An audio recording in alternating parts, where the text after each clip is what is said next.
हिंगोलीतल्या सुने गावामधील प्रकाश सदावर्ते यांचा 1.5 एकर ऊस शॉर्ट सर्किटमुळे जळून खाक झालाय।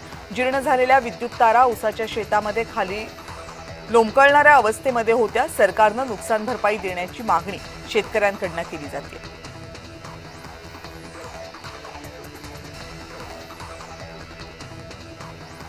बीडमधल्या माजलगाव तालुक्यामध्ये गावकऱ्यांनी रास्ता रोको आंदोलन केले। पिंपळगावचं पुनर्वसन करण्यासाठी रास्ता रोको आंदोलन करण्यात आले। पुनर्वसनाचा प्रश्न तातडीने मार्गी लावण्याची मागणी यावेळी करण्यात आली।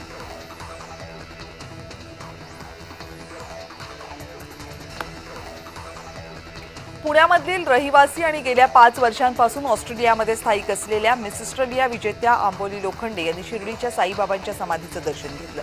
साईबाबांच्या दरबारात येऊन आंबोली हिने श्रद्धेने माथा टेकवला आणि साईंचे आशीर्वाद घेतले। साईबाबांच्या कृपा आणि आशीर्वादामुळेच मिस ऑस्ट्रेलिया हा मानाचा किताब मिळाल्याची भावना तिने व्यक्त केली।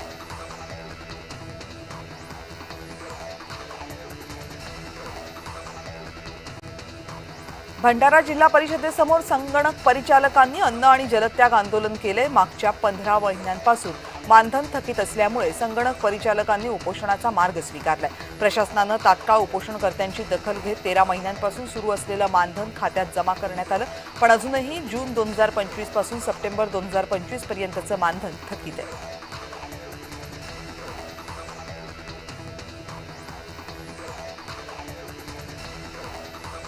अकोला जिल्ह्यामध्ये पेंटेड स्टॉक या दुर्मिळ पक्ष्याचं दर्शन झाले। पक्षी निरीक्षक आणि पर्यावरण प्रेमींमध्ये यामुळे उत्साह निर्माण झालाय। पर्यावरणाच्या दृष्टीने ही एक सकारात्मक घटना मानली जाते।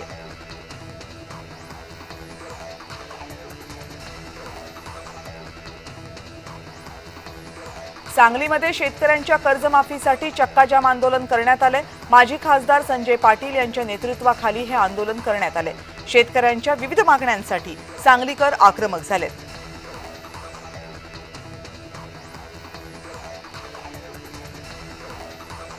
कोल्हापूर शहरातील गंगावेश परिसरामध्ये अपघात झाला। 4 चाकी वाहनावरचा ताबा सुटल्यामुळे भर बाजारामध्ये हे वाहन घुसलं। यामध्ये एका महिलेचा मृत्यू झाला तर 2 जण गंभीर जखमी झाल्याची माहिती आहे।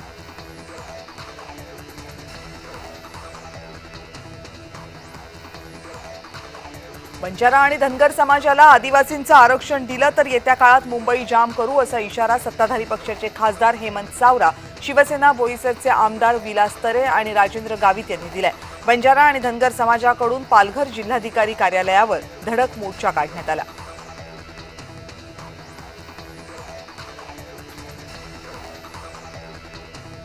यावर्षी कार्तिकीची यात्रा 2 नोव्हेंबरला होणार आहे। महापूजेचं निमंत्रण उपमुख्यमंत्री एकनाथ शिंदे यांना मुंबई येथे मंदिर समितीकडून देण्यात आल्याची माहिती मंदिर समितीचे सहअध्यक्ष गैनीनाथ महाराज औसेकर यांनी दिली।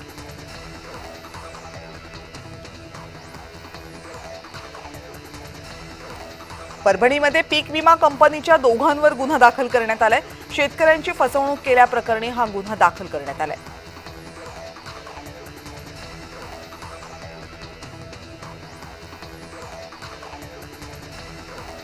उद्धव ठाकरे गटाच्या राज्य संघटक ॲडव्होकेट ललिता पाटील आणि अमळनेर कृषी उत्पन्न बाजार समितीचे माजी संचालक पराग पाटील यांनी त्यांच्या कार्यकर्त्यांसह शिवसेनेमध्ये प्रवेश केलाय। त्यामुळे उत्तर महाराष्ट्रामध्ये उद्धव ठाकरे गटाला धक्का बसलाय।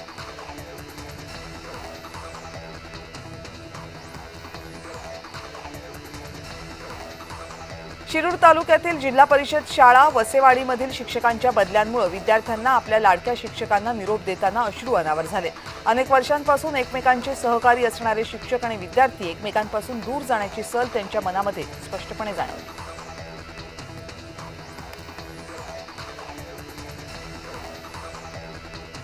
बुलढाणा जिल्ह्याच्या लोणार तालुक्यातील रायगावमधले शेतकरी अर्जुन कोकाटे यांच्या 3 एकर शेतातील सोयाबीन गंजीला अज्ञात व्यक्तींना आग लावल्याची घटना घडली। घटनेमध्ये सोयाबीनची गंजी पूर्णपणे जळून खाक झाली।